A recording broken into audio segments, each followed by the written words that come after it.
Hello everyone, welcome back to my channel. Mayam ngasi video se kai duna habida ngasi video se ahanba school ka bagi video idini Echanupagi ko aduga sida ina tiffin da magi ke happy pese mayam da ucherake ado se strawberry se school chatpagi haidi chakadaba no mamang do adu dare ke strawberry ni bako ado si video se khara budi kuire aduna sigi strawberry se phajana tumna tin thelaga ko aduga half kani bako mayai sida piece ka thalaga ko jamna ka hena kupna haparoi aduga sigi cake se sumaina sang na jon bani bako adu sumaina mayai da haidi khara piece to ka thatpire chabada khara nungai na baina ko angang ni na sang na hap to nungai tre bako aduga se later mayam strawberry da sumaina side ta partition haidi magi tiffin macha am jupi bako manung da injang kai kra hap su aina ko aduna duga aina hap be basi strawberry se aduga side tina nakan jidana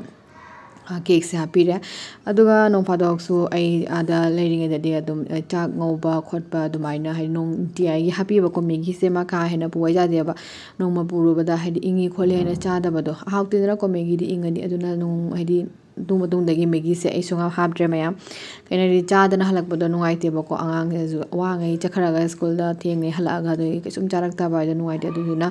mana chaning ba do adu mai na tawra ga happy ba ko adu sumaina cake kai class di se school si da hapa gi permission lei te ba ko lei ba hamin sai di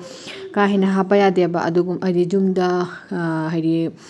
hauba pachei thom pache adugumba hapa oina hai ba ko sumaina hap ko ja de na ko adu ngasi gi dei sumai hape mathang de gi yam ka hina hap tre ba ko adu jum da hauba ta hape adu mayam sida angang lotion loina ai je thokle ba ko aduga sida mai gi ahan ba haubani na school mai gi kano pd ba identity card pd ba ko aduga bel si jo dukan duga leiram dan na ko loi khara ina pe lorok lei hautre na tha matung da loina adu bel su pha de ba ko mayam aduni mayam sumaina khoi se lambi se khara ngam buding ngamme adu kumthare lambi se kumthara ga mai cha khong chatle adu ngahak sema bag se ngak poram bani bako aduga ware na ngona pisale tiffin bag su aina paire bag su aina paire adu tiffin bag ka aina pull up punna hapchan khare bako mayam aduga mayam sumaina khoi se school jorok tore ka haina budi lapana te bako adum 10 minutes numaina lapi khara tapna chalaga na 15 minutes numaina oe bako aduni khatang ngamba sida khara nuai ta ba haiga da numaini mayam adu sumaina ahan ba school hau bagi ni na ko sumaina moigi guard to ba pa mana loba lae aduga loba la aga sida moigi pray ho khare bako ngasi cha khara thenge bako timing se aina aduni mayam sumaina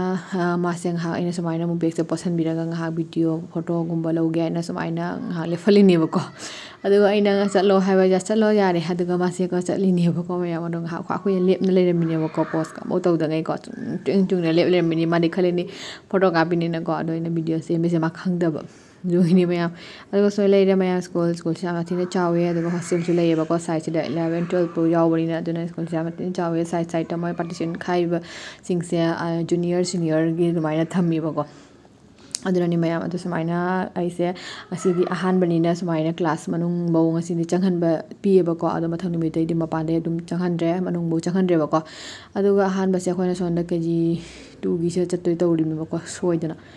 adu sondoi la e mayam aduga sumaina ma se mi amola am diba ko sumaina mi mai ahum tang lak le ramen pamacha ahum ka ko to sumaina ngha phamalle aduga ngha aise ngha side ta tawraga ngha le pangai le re mi kam jam ge na ko du khar tam lak le ba ko mi khara budi lak pa wali aduga aina moi gi madam gi permission lawraga manung da changba ya ga da haina do ma madam na ngasi gi di yani na ha du sumaina angang sing gi video macha ma ka pi re mayam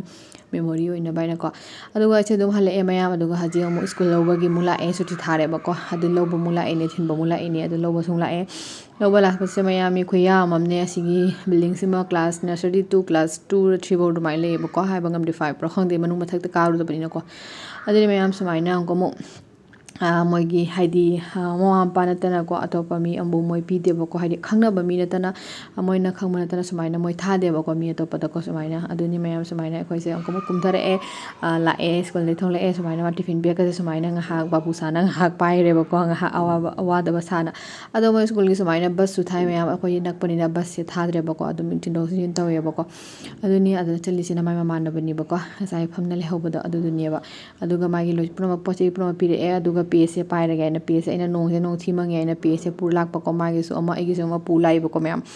aduna ma PS pai jara ga ya adu ma se PS pai helle aduga chal le ba ko adu ai su bag se hape lumme aduna loi pram hap chale ma gi bag so ba school bag si da ko aduni adu nga le ga ma se bag se PS paira ga ko chat khare adu ngasi ko ni video se matang le chan da ga mayam matang phone ra si bye bye